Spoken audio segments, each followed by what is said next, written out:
I'm spending my whole weekend in my pajamas. The whole thing for me is I'm trying to save you time, money, and energy. I have got a PhD in life. So, like, what do I care what some random person on the internet thinks of me?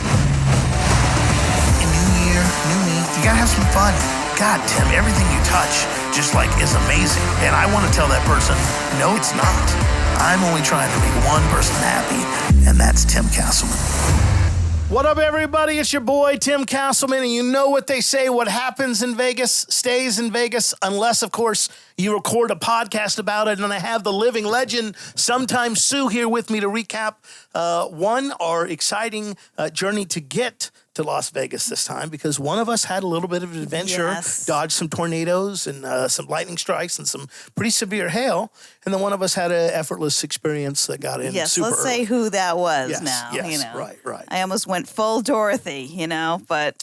There was a Facebook message I saw that said, I love you all. So I was That's like, right. I'm like, this is it, people. Is this the final countdown? Well, So, yes. So we are here in Las Vegas for an AI bot summit put on by Perry Belcher. And today was the first day of it. But again, got here yesterday. Because Southwest in their infinite wisdom said, you know what? We can only handle one direct flight to Vegas a day. Let's go ahead and put it at 7 a.m. in the morning. Ouch. So that you can arrive in Las Vegas at 7:25 in the morning. And if you've ever been to Las Vegas, you already know what I'm about to say. And if you haven't, here's my little tip. Vegas should never be seen in the light.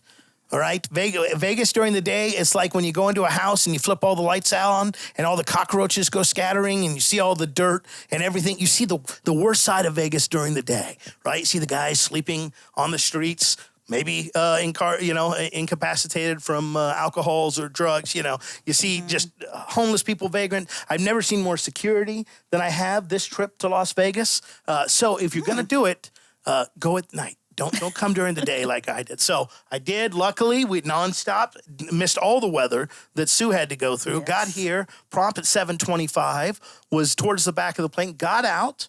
Went down to baggage claim. My bag dropped right out as I walked up. Perfect. Wow. Okay. Go right over to the Uber. Guy's waiting for me. Boy. And I'm like, I'm going to buy a lotto ticket. This is your lucky trip. This is great. So I walk into the lady. I'm one of one in the check-in counter. And I'm like, hey, I know this is an extreme ask, but I'm just going to ask. Is there any chance that I can get into my room early? This is probably about, let's say it's 8:30. Oh, my gosh. Right now. And she goes, well, yes, sir, we can do that for you. And I was like, wow, today really is my lucky day. And she goes, and this is famous Vegas last words, for only a $40 upcharge. Only. Mm-hmm. And now I'll admit, when I got that upcharge, I was not happy about it. But I thought, you know what? I haven't slept. I slept like 2 hours the night before because I normally go to bed at 5 a.m., instead of getting up at 5 a.m. I said, it's worth it. Let me go I'll drop my stuff off. It's only $10 an hour. Yeah, I'll just stretch, We got a double room instead of a single, so we'll just consider that an upgrade and all that stuff. Ladies and gentlemen, at 3 o'clock in the afternoon, I made the mistake of walking by the check-in counter. It was like a fucking zoo in there. Mass wall-to-wall people, humanity like you have never seen. And I thought to myself, that is the best $40 I've ever spent in my entire life right there. I agree. Vegas is crowded. This is the busiest I've ever seen it. Yeah, we sound like two old Jews. Yeah. So I'm telling you, we really do. It's just like, that's what we should rename the podcast, Two Old Jews. Just being like, it was so crowded and the people were, but it was. This is the busiest I've seen Vegas probably in the last 4 or 5 years. And people are here. Yeah, they're here and they're here in numbers. I mean, we got in on a Sunday to give you an idea. And I mean, it was packed. I was like, okay, all these people, I know it's busy, but they're all leaving today and going home to their jobs and their regular lives and bank examiners. And it turns out, no, they're all here for the party. What party? Partying. No clue. So I came in, got a good little rest, and that's where my story begins. But Sue has a much better travel story because, Sue, what happened to you? Well, I also had to get up at the crack of dawn, and we all know that Sue does not like getting up that early. But I get the whole point of doing. Oh well, if you do an early morning flight, then you have the whole day there at the thing. Yeah. And it's like you get, but it's like but if I'm miserable or exhausted or tired, what is the point of me doing the thing? Exactly. That's my philosophy. But sometimes you have to suffer, ladies. Well, I will say that the flight selection for this particular trip was really terrible for whatever reason. I don't know if maybe you would think Boston or Vegas would be a popular route, but is it route or route? Actually, I usually say route, but I feel like route is a Western thing. What do you say, Tim? Do you say route? It's a route. Yeah, it's on the route. Okay, yeah. so I say route, even though I just said route. But anyway, okay. I digress. It's been a long day. It's been a long day. I got to the airport, and then I realized I forgot my favorite neck pillow, which at this point now I own 3 of them because clearly this is a recurring occurrence. So I had to buy one at the airport for $26 American dollars, but I'm like, you know what? I don't care. I need the neck pillow. Get on the flight. And that's what sucks. They know they got you. They know they got it's you, like, right? What are you going to do? Leave the airport and go back and get your Yes. Or are you going to go stop by Walmart and pick one up? No, you're not. Yes. So I get on the plane and immediately into like, I'm going to take a nap mode. I got my neck pillow. I brought my sleep mask, my magic mask, people. Get the magic mask. It'll put you right to sleep.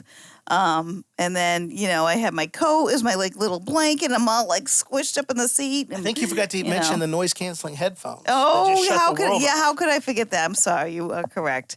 The most, literally, this probably is my favorite gift ever. I mean, and she's only saying that because I'm here, ladies and gentlemen. I'm only saying that because Tim bought them for me. He's so generous. But Sony noise canceling headphones, I get 5 stars. 5+. When I bought them, they are beautiful. They were so good. I lost a pair, and I ordered them before I got off that trip. I was nope. I was like, they'll be waiting for me back home because I will not go through this hell. Because I wore them.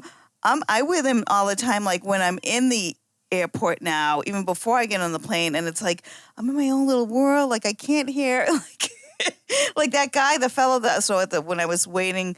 There was a guy there. He's like, "Oh, ClickFunnels." He recognized me that we both do ClickFunnels, whatever. And then he's sitting next to me, and I looked over, and he was like mouthing words. I couldn't even hear him, and I was like, "Oh!" And I had to take. Like you kind of forget how good they are. Yeah, you do. You really do until someone talks to you and they tap you on the shoulder and you're like, what? And then I haven't talked to you and you're like, oh, I had no clue. Yeah, so I was in my own little magical world on the plane with my wonderful you can tell by us, guys. We are men and women of the people, but we want you to stay the hell away from you. Yeah. No, it's not that. It's just, I'm with you. I don't want to hear the arguing. I don't want to hear the kid crying. No kids crying. I don't. I want to be in my own little world. You know what? I don't know if you notice this, but there's always that one chatty ass couple. They're always sitting behind me. They're talking about this business trip. To this trip, it was these people. They're at a medical conference in the same hotel we are, going on and on about medical shit. Well, of course, this was before I turned my headphones on, but there's always like that one couple. Oh, yeah. Well, I had the same thing where it's just like, what are you guys doing? Solving cancer over there? It's 7 a.m. in the morning. They've shut the lights off. Here's a little tip. Maybe people don't travel that often. If the airplane goes, we're dimming the lights during the flight. That means it's shut the fuck up and go to sleep time. That means that does not. Yeah, it's quiet library voice time. It's not. Let me tell you this idea that I've been sitting on for the last 25 years and break it down in excruciating detail at the loudest decibels possible, while you try to nod off with a sweater or your arm or your shoulder so you can fall asleep against the bulkhead. Right. Without trying to give yourself a hernia. Trying to I dropped my phone. I literally had to use my feet as if I was a paraplegic to get it back because I tried to bend down and I was like, I'm going to give myself a hernia. The old drop the phone on the plane. That's rough. This is not good. This is not going to go well. So I did manage to get a little bit of sleep here and there, but that was fine. The flight was great.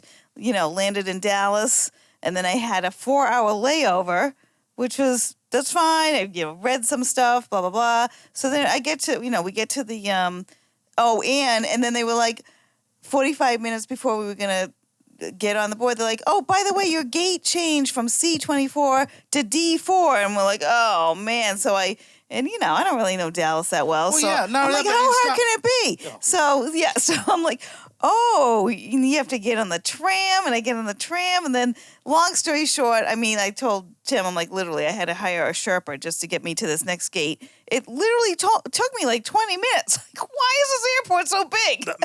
That's one airport that when I even drive through it to try and drop people off, I always 100% get lost leaving. Yeah.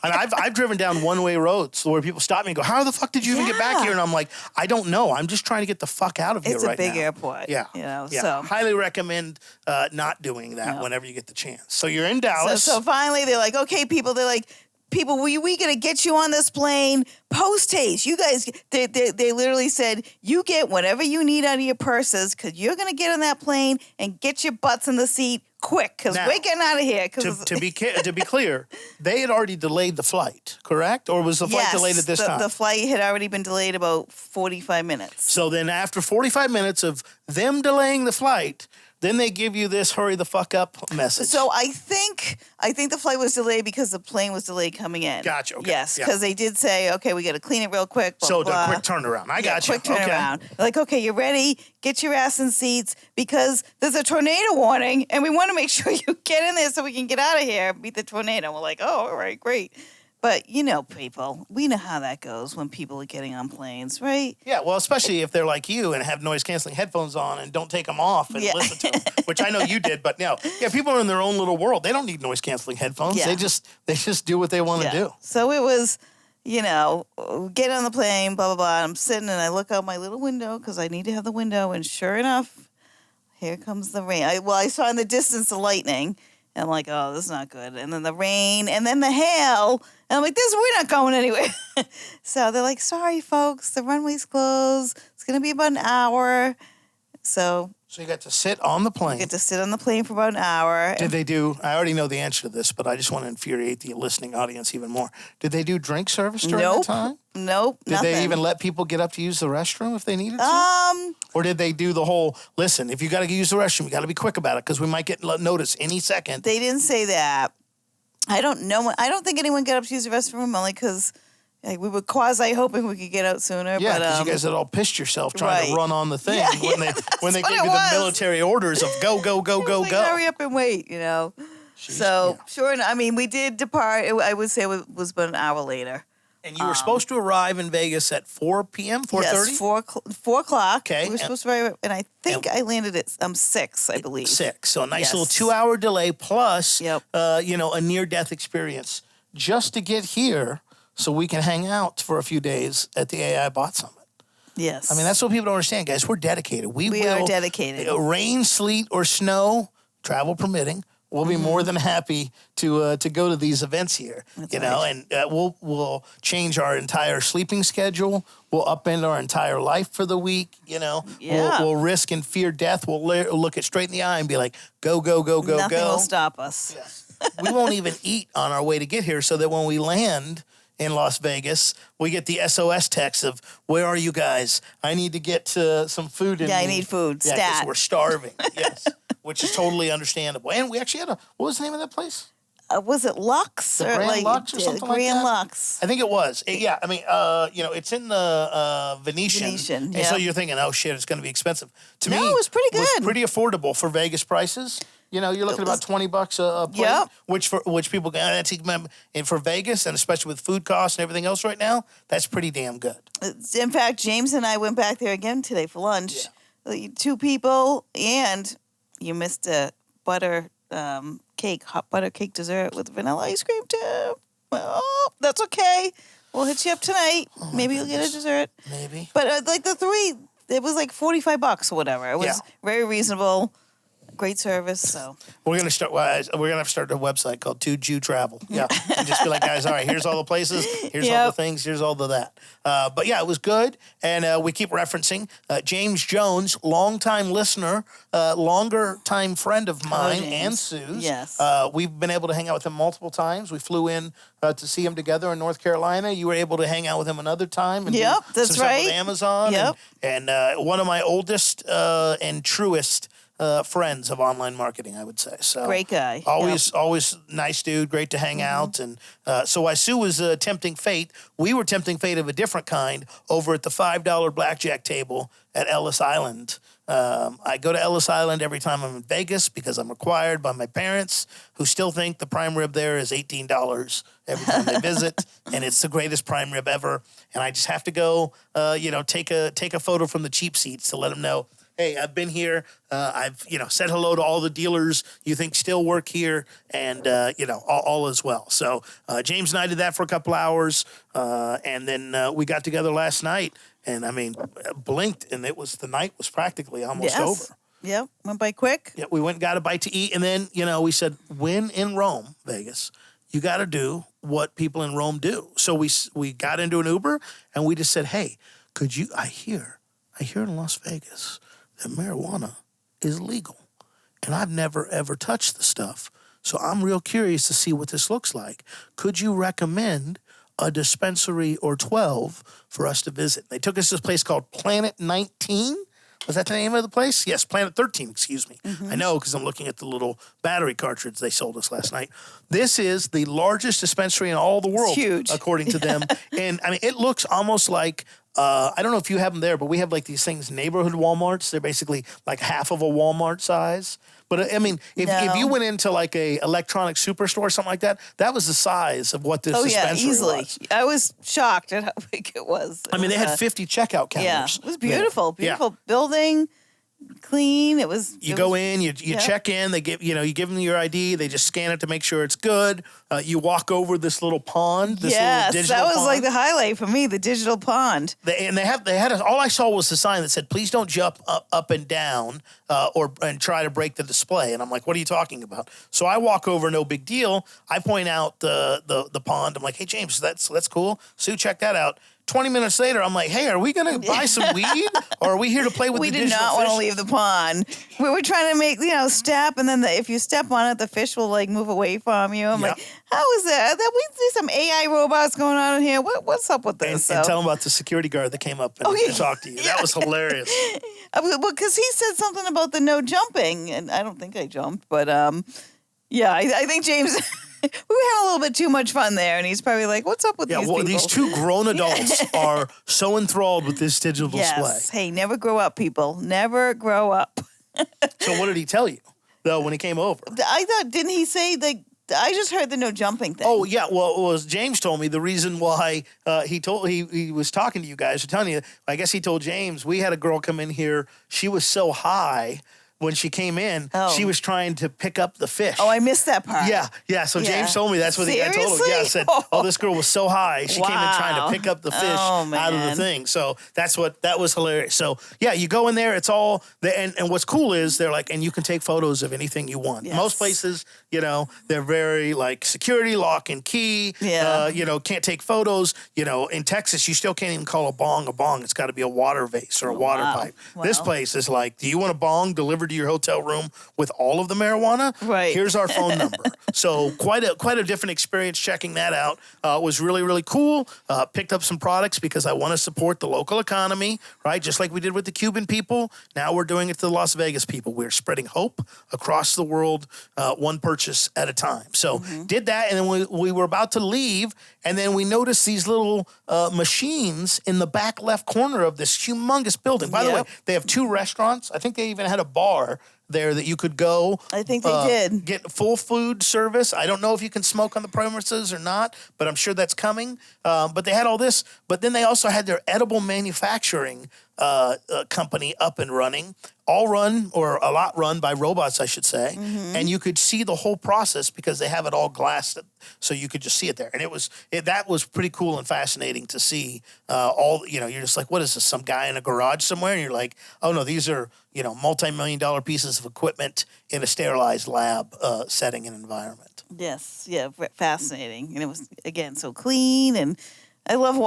the robots. Even that we're with the AI summit, so of course we have to see robots. Of course, yeah, our robot overlords, right? Yes. Be friendly to them now because we're going to be they're going to be in charge very soon. That's right. Yeah, and to counteract all of that surgical precision and that medical grade sterilization, when you turn around, there's I don't even know what type of van they are, but they're the old VW vans.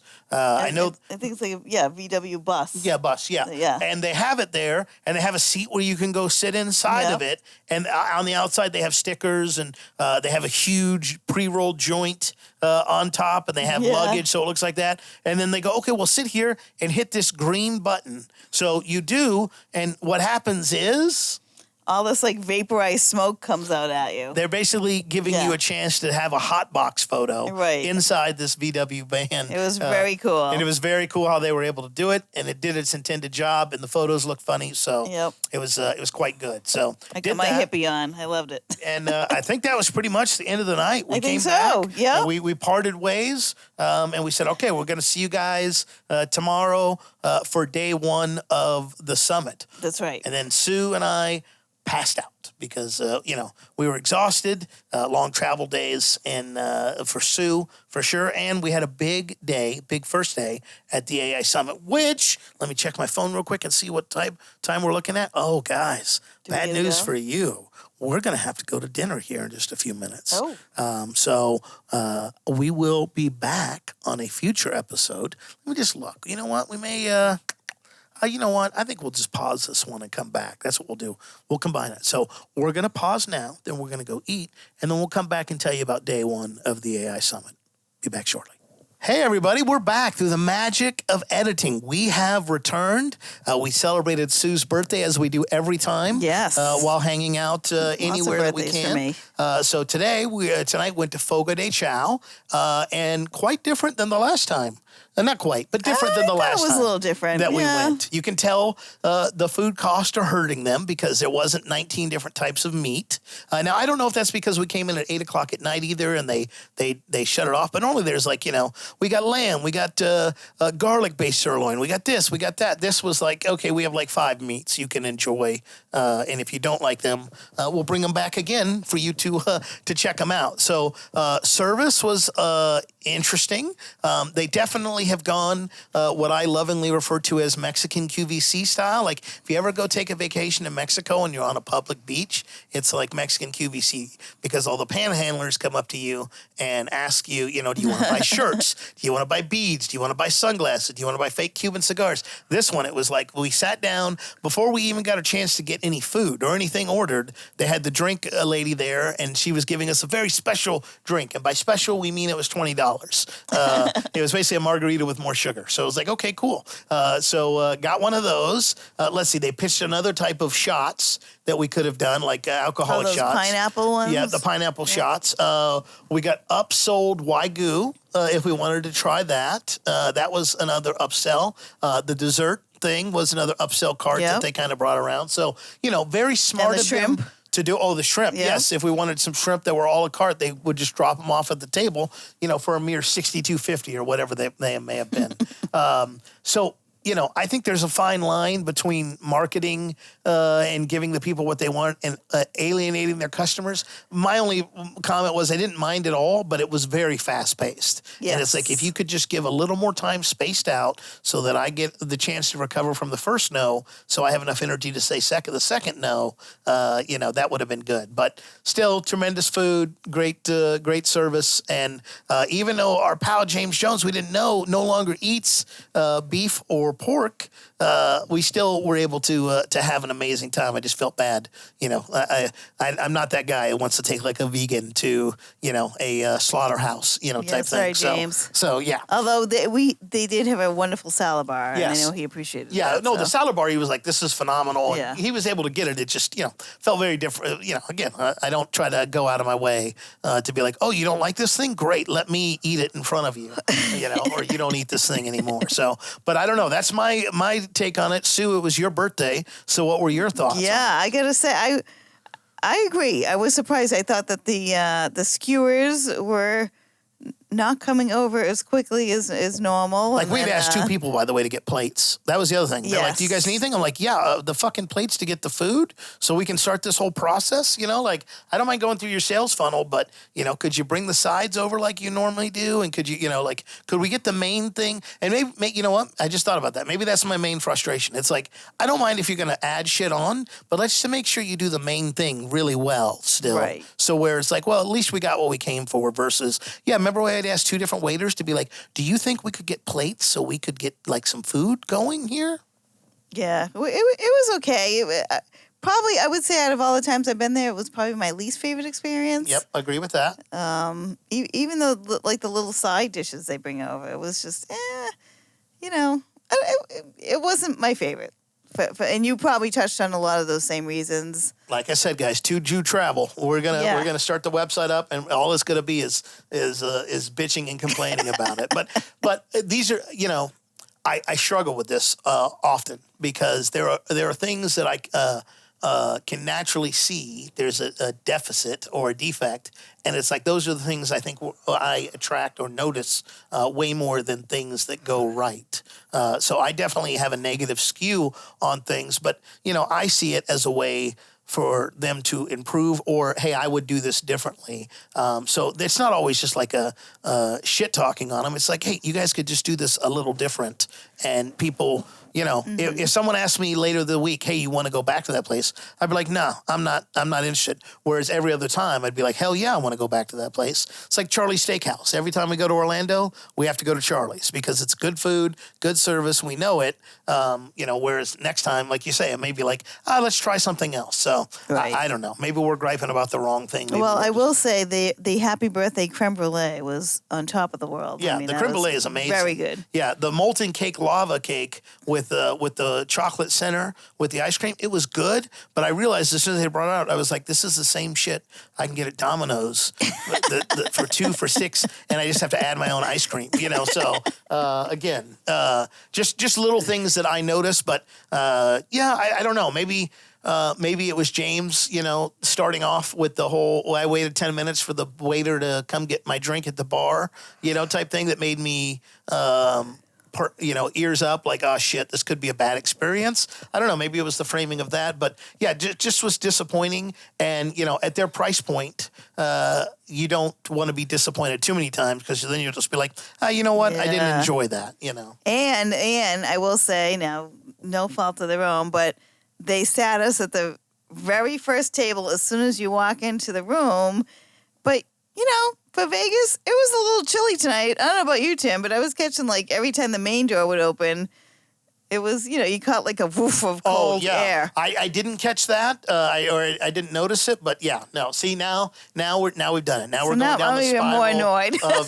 of all the things that were fucking wrong. It was good food. We had a good time. There just was some disappointing things that they could be improved upon. Yeah, sort of like last night's meet and greet, because we didn't even talk about that. So while we're in negative mode, we need to talk about this, and then we'll get to the positivities of day one, especially if you're listening, Perry. So they do this not happy hour, this welcome hour, and they're going to have this event where they have it at the Venetian. They got over 300 people, close to 400 people supposed to be in the room. Sue, how many people do you think were in the room?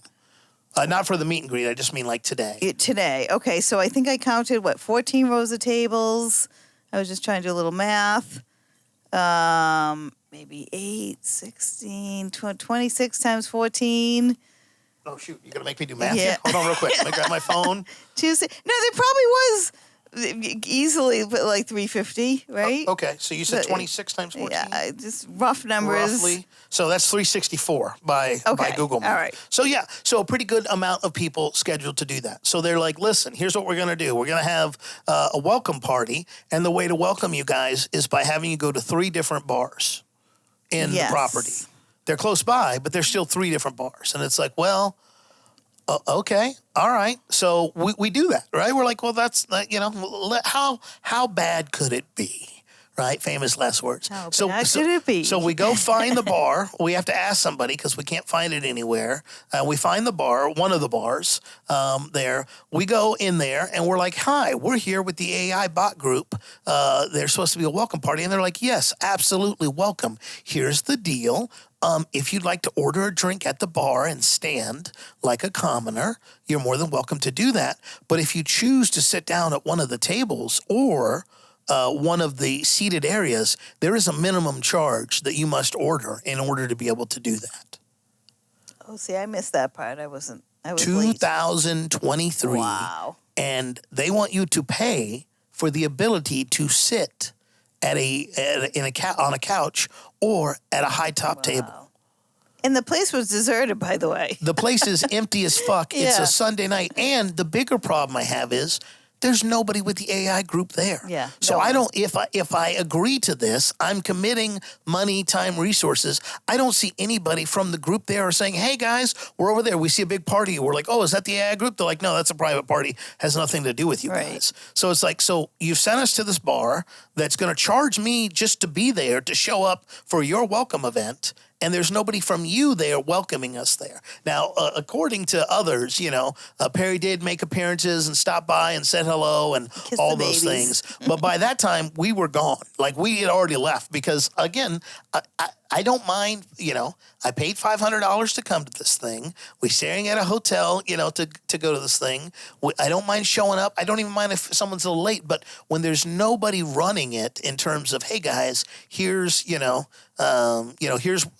the group. We're trying, no one kind of forcing the interaction or just letting you've arrived in the right place. And to me, making people pay just for the privilege of sucking air in your facility on a Sunday night is bullshit by the bar, and it's bullshit by the conference to even consider that to be acceptable for the people there. And before anybody starts jumping my ass, a.k.a. Perry Belcher or any one of his friends, I'd like to remind you, 364 people times 497. Let's just do that math for people here, okay? Since I already got it pulled up here. There we go, 364. We're going to go 497. So that's a cool $181,000 almost that he got just to get you to show up. Now, I don't know what the cost of labor is these days, but I would imagine that you could pay 3 people to stand in the bars and be like, hey, are you with the AI bot group? Yeah, this is where it's going to be. Come on in, have a drink, and gently sell the fact that there is a minimum required there versus, finding out when you show up and then being like, well, there's no one to discuss this with from the group or the venue, so we're just going to not do or partake in that. That's my take on it. I don't know. Sue's lights off over there. She may be half asleep. No. No. I'm hanging in. She's like, I'm just listening to this guy bitch and all that stuff. I don't know. That was my take on it. And I will also I say, think it was weird. There was no one, like, literally, it was just us. Yeah, I don't think there was anybody else there. I think the more events you go to, the Yeah. more observation and critical that you become of them. And it's just weird things where you're just like, okay, is this the impression that you want? For all the shit that people may give Russell Brunson, if you go to one of his events, from the time you open your eyes until the time you go to bed, every moment is perfectly very crafted and organized, you know? And you want to get people in the door, you want to get them to a side conference, you want to get them to show up at a place, they make sure that they know how to do it. And what bothers me is that, Perry Belcher is not a new marketer, right? This is a guy who just closed down the War Room, one of the largest masterminds of its time that met in exotic locations and all that. And you're like, well, Tim, he's not the one that plans it. You're exactly right. But he knows the people that do plan those type of events and how he couldn't go to someone with a $181,000 budget and go, hey, could we make this a little bit of less of a clusterfuck? I just, to me, that's short-sightedness on the event. And the 3-bar thing is just, I don't know. Yeah. Why go to 3 separate places? Because they couldn't find one that would take us all. And then, like tonight, they do an open hour for the first hour only, of course, and it's a conference room, which is great because it gives you a chance to network and sit down and all that stuff. But when you walk in there, right, there's like 4 tables that you can sit down at. They've all been claimed by people that aren't sitting in them. They just have their chairs, shit on the chairs and stuff like that. And then they have 2 bartenders for 364 people. And it's just like, you tell me you couldn't roll a 3rd bartender in there, add some more chairs and make this more. So I think I was at the meet and greet tonight for, I'd say, approximately 6 minutes. And then was like, you know what? I can be disappointed in my day-to-day life. I don't need to be here to do so. But all that leads up to what you're yelling into the fucking speakers right now is like, how's the actual fucking event? So, Sue, how was the actual day one of the Day event? 1 was very, very good. There was a lot, of course, about ChatGPT and, prompts. A lot of interesting thing about the prompts. Perry talked about how basically he created this this woman like writer, as he puts it. So he created this website and using a variety of AI tools He's got this woman, award-winning writer, who writes all these articles. She's got a great image that he created on Midjourney, and so that was really interesting. He also talked about another tactic of how he's, kind of taking some financial information and making it easier to basically understand. And he's monetizing that as well. So yeah, lots of good stuff. Again, those are probably then he, of course, threw out a whole bunch of other, websites that he uses. I remember he created uploaded an image that I think was created on Midjourney, uploaded an image to this one particular website, and then you can upload actually your own voice, and then it will turn it into like an animation. So that was pretty interesting. Yeah, I think a ton of possibilities. Yes, lots and lots of possibilities. Right, and I think that for people who are like, what the AI and all the, it's the new, hot, fresh, leading edge stuff, cutting edge stuff that a lot of marketers are jumping to because, frankly, they need something to put their put their hat around or their hand on and say, oh, this is what I'm known for. Now I may have been the crypto guy when crypto was going up. I may have been the Bitcoin person. I may have been the NFT person. I may have been this person or that person. But now AI is AI and it's popular and it's got a little bit of critical mass. You see it talked about more in the mainstream media. You see it covered by the mainstream news. And so you've got a high awareness or an increasing awareness and a low knowledge base. But, if you go through, is it Claude Hopkins or what's the dude that does the market segment where they're like, this is an uninformed market, this is an informed market. This is basically, hey, here's a hot product and service. No one really knows anything about it. So it's, that's why you see so many people jumping into the marketing side of it because they all want to become, the Tim Ferriss of this or, I don't know, somebody that the Atkins of the Atkins diet. They're all trying to become the lead person in this. And Perry's no different. And today he gave a ton of very deep, he gave AI prompts that he uses. Lots of prompts. And he gave lots of experiences. Lots of ways to use the prompts. Right. And stories and all those great things. So while I bitch at the superfluous stuff, of the planning of the event, of the organizing, of different frustrations there, the actual content, what people would care about or should care about the most, was top notch. Even getting to talk to our friend James, I asked him about halfway through. I sent him a text today. I said, "How's it going? What do you think?" And he talked about the gardening thing, and he was like, "If I only got that one thing from this event, it makes the whole trip worth it." So the fact that one thing that Perry shared made a guy who's been in internet marketing probably practically as long as I've been alive, as far as the marketing space and stuff like that. I know we're close in age, James. I'm just giving you a hard time, right? But, he's been in it far longer. He was the guy I looked up to when I got in the internet marketing space. So for him to go and say, hey, yeah, this one little nugget was worth the cost of admission alone makes me very thankful that the information was shared. And the fact that Perry's actually doing it is pretty damn impressive as well. I agree. Yeah. And I thought that too. I thought, to hear James say that, because, he's obviously got a different take than we do. But, the gardening site, again, with that, what as Perry called it, this is my writer, like his employee almost. To be clear, guys, he made this person up completely. Their image is AI generated, and everything that they do is AI generated. But on his website, it looks like Susie the homemaker, or Susie the gardener in this case, is the one doing it. So he basically is able to, and currently is using it for his gardening site, all with the hope and collection. Or all with the hope of collecting email addresses. That's it. That's all he's looking to do. Is here's some great content and information curated through and rewritten through AI, and in exchange for it, if you'd like to get more of it, give us your email address. Then he's probably doing affiliate products. Maybe he's even doing his own products, whether they be physical or digital. But his whole goal is, how can I get something, how can I get content written for damn near free? And again, AI created the personality, the persona, the person behind all of this. and they use that when it comes to creating the content, if I understand what he was saying correctly. Yes, I believe you are correct. Yeah, and that's just one of the many things that has Sue so exhausted I know. that she's ready to go to bed because day 2 is rapidly approaching. So that was a lot of information today. I'm not gonna lie. That was. If you're already part of our Underground Marketers Guild, I have good news for you. Yes, very good news. We have done, by the time that this is out, the notes for this event. We paid our fee.